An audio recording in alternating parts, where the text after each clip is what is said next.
They had a classic silhouette and they were single sole. Now this is actually one of my favorite 130s. The Merci Allen is a lot more like a Fifi 120 in its toe box. It's rounded and a slight almond.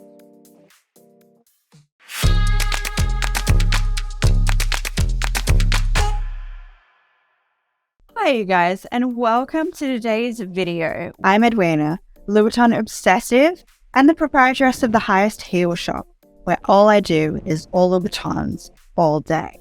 And today we have such a great topic, the legendary Louboutin 130mm single sole. 13 centimeters over 5 inches of all heel, no platform. Christian Louboutin said, "People say I am the king of painful shoes. I don't want to create painful shoes, but it is not my job to create something comfortable. I try to make high heels as comfortable as they can be, but my priority is design, beauty, and sexiness. I'm not against them, but comfort is not my focus." Christian Louboutin exploded onto the high heel scene really in the mid to late 2000s.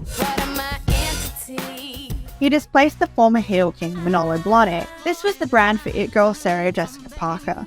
Manolo heels were lower, more decorated, and had an ultra pointed toe and that real aesthetic of the late 90s. Can you tell me which way is West Broadway? Give me a bag. And your Manolo Blahniks. No. Give me your f***ing Blahniks.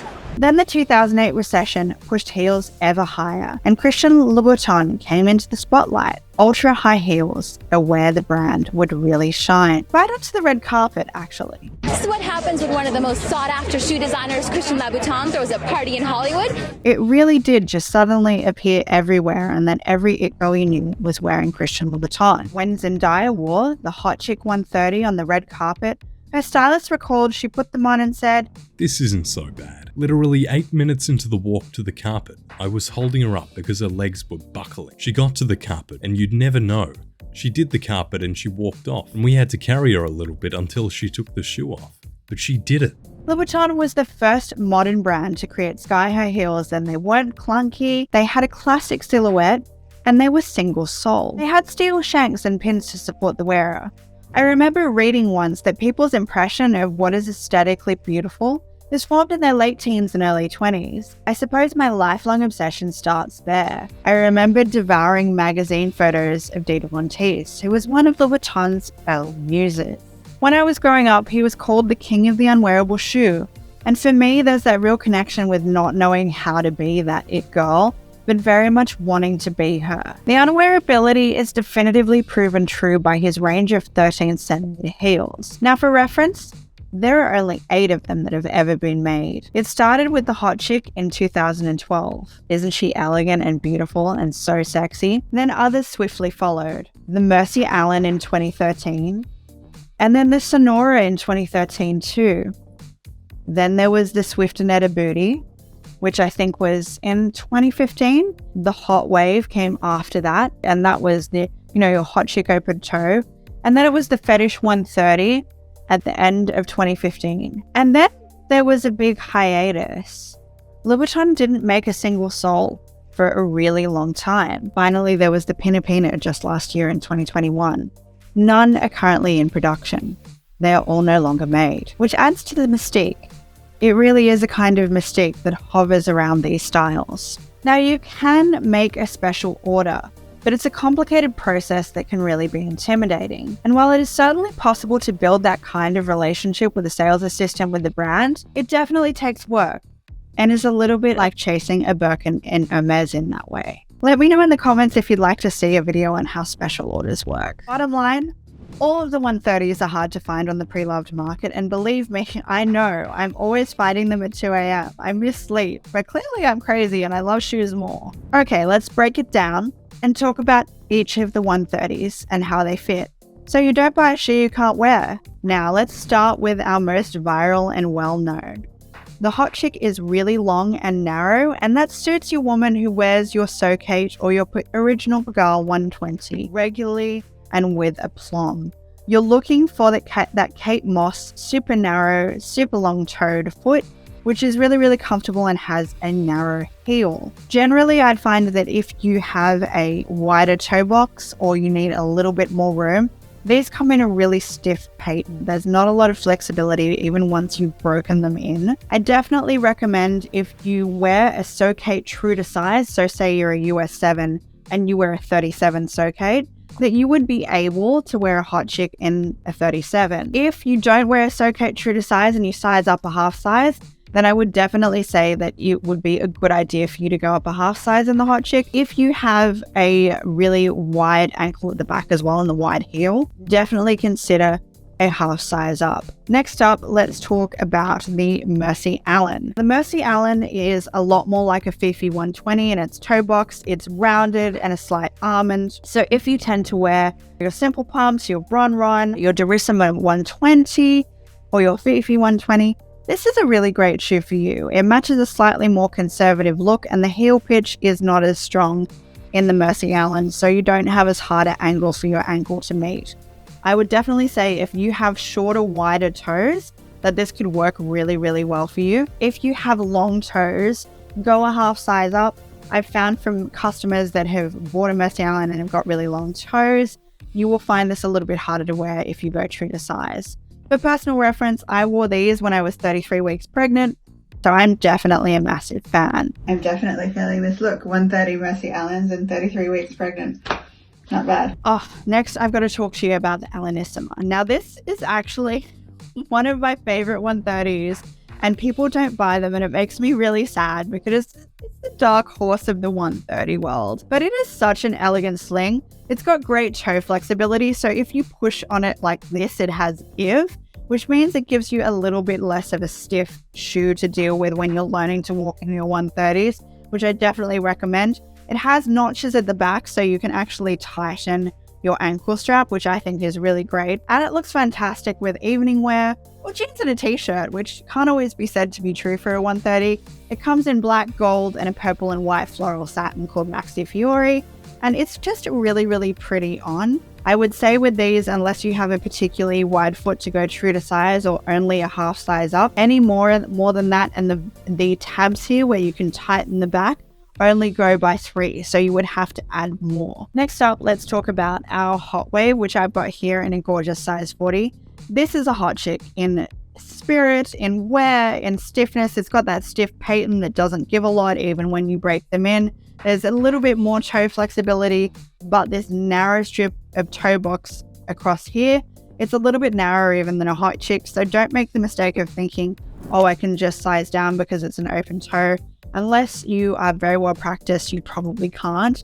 I would definitely say go up that half size the same way you would in a hot chick if you need to, because it's just has the same unwearability factor. It and the hot chick have the steepest pitch of all the 130s. So it has the hardest learning curve and you'll need the most support to kind of get used to these. Then there's the Swiftinetta, and I don't have one, so there's a nice little picture up in the corner of the screen for you. It's a gorgeous pin-up style boot that has a lot of support because it has little grommets that lace up over your ankle. So if you need that ankle support when you wear your heels, I would definitely recommend these. They're a great first timer piece that's almost impossible to find. I loved them on, and the ones I had weren't my size, so that gives you an idea of how easy they are to wear. That stiff body with that ankle strap and that curved heel, it's really comfortable, and the 120 is really cute as well, so it's definitely worth considering. It's true to size. Now, one of my other dark horse favorites is actually the Sonora 130. I think she's beautiful, and I know the style is a little bit loud in the pink satin, but it's got so much side flexibility. You can see that I can bend her really easily, and that is really helpful for you if you're on that 130 learning curve. I think it's got that elegant T-strap, which I think is very Dieter and very, very cute on. And you've got to remember, if you don't like pink, like you can always dye them. Your shoes are supposed to make you feel amazing and happy. These are actually great. In terms of the body, if you're buying the leopard Sonora, that is not true. It's incredibly stiff and quite hard, and it runs quite big. So if you're in satin, true to size, if you're wearing the leopard pattern, then I would consider sizing down a half. But you're never going to find a leopard I see one once a year, or at least if you will, I think you'll know by then like what your sizing is. And the Sonoras are usually the least expensive of the lot to buy. So I would definitely recommend them. If you're kind of learning what you're doing, they're a much greater shoe than like everyone implies.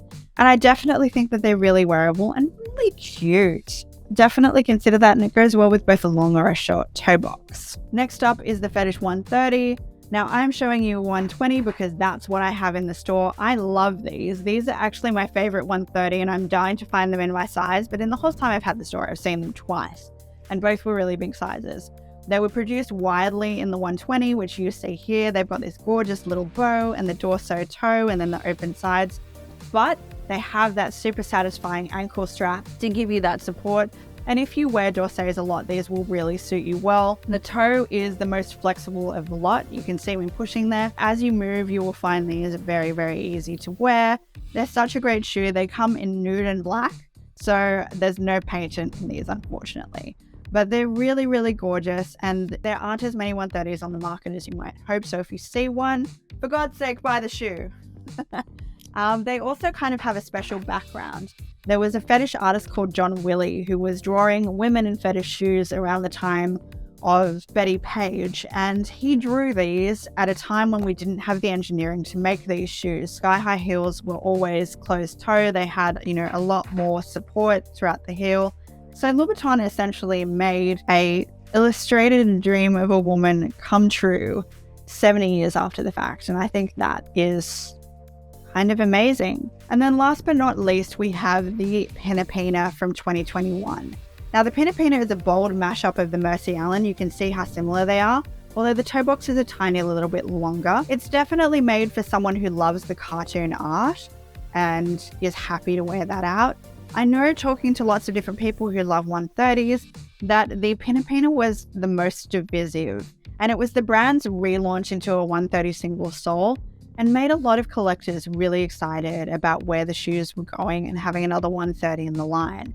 It has a very stiff leather, but a relatively flexible toe box like the original Merci Allen. It's got quite a stiff fit, so I would say if you've got long toes, like the Merci, size up, but otherwise go true to size. I find them quite wearable. It has this amazing collaboration art by this fantastic French artist named Dr. Board.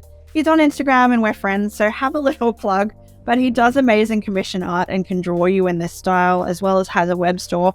So if you really like the cartoon style art on these, go and talk to him, get something done. It's fantastic. And you can even have your portrait made, which is so, so cool. Something else that we should touch on, which I think is really helpful to talk about, is heel height for shoe size. When buying a 130, the heel pitch really matters. And when I'm talking about that, I mean the angle that you have to deal with when you're wearing the shoe. The heel pitch on these is closest to 1.5 inches when you take a tape measure. You're closer to 1.5 inches on these. If you take the same shoe in a 40, you're almost at 3.5 inches. So the angle that your ankle has to bend across here is a lot less. It's going to be harder work for you wearing a 130 if you've got that much steeper pitch because you have smaller feet. It also means that in different 130s, the pitch is less steep depending on the design. The Merci Allen has a less steep pitch than a hot chick does, which is why people find it easier to wear. And that's something you can think about when you're purchasing your 130s. Not to mention that the rounded toe 130s have less of a pitch than like your hot wave or your hot chick, and that greater pitch makes them just a little bit less wearable. What suits each type of foot and foot type here really matters if you really want to pick a shoe that's wearable for you, whether that's your Sonora versus your hot chick or your hot wave or your fetish. It does actually make a difference to your wearability experience. The last thing I'm going to touch on when you're talking to a third-party buyer that you're not going to see in person is that you should measure the insole of the shoe and your foot. So when you talk to the seller, get them to get a soft tape measure, not a firm one, so one that looks like this. We call them dressmaker's tapes. And you want to get them to run the tape measure into the toe box of the shoe, and that measures to about 8.5 inches. Then you take the tape itself and you stand on it from the back of your foot, so your heel, to the front of your toes. What is that length? If your foot is longer than the insole of the shoe is, they will not fit. The other consideration you want to make when I'm talking about the toe box issue is measure across the width of your toes, like that's on my hand, the widest part. If you are more than a standard width size across the toes, you may want to size up. As a general rule, each full size goes up by 1/4 inch. A 40 is about 10 inches, a 41 10.5, and so on and so on. My top tips are practice, practice, practice. Exercise your ankles. Ankle strength is a lot to do with how well you're going to do wearing a 130. Wear your shoes to the supermarket and push around a cart. Level up. It can take a little bit of work, but it doesn't mean it's not worthwhile. In terms of wearing 130s, your shoes should make you feel good, so pick shoes that make your heart sing. Of course, wearability matters, but you can practice your way into doing better with that if it's a problem for you. But on the whole, your shoes should always make you feel more like yourself. If this is your first time here, thank you so much. If you have any questions about wearing a 130 or sizing or fit questions or where to buy things, I can talk about Louboutins all day. In fact, I love doing that. So drop me a comment down below or DM me on Instagram at Highest Heel Shop. Thank you so much for watching, and I really hope that information on how to wear a 130 was useful to you and it brings some pleasure to your shoe buying and wearing journey. Have a wonderful high heel day, guys.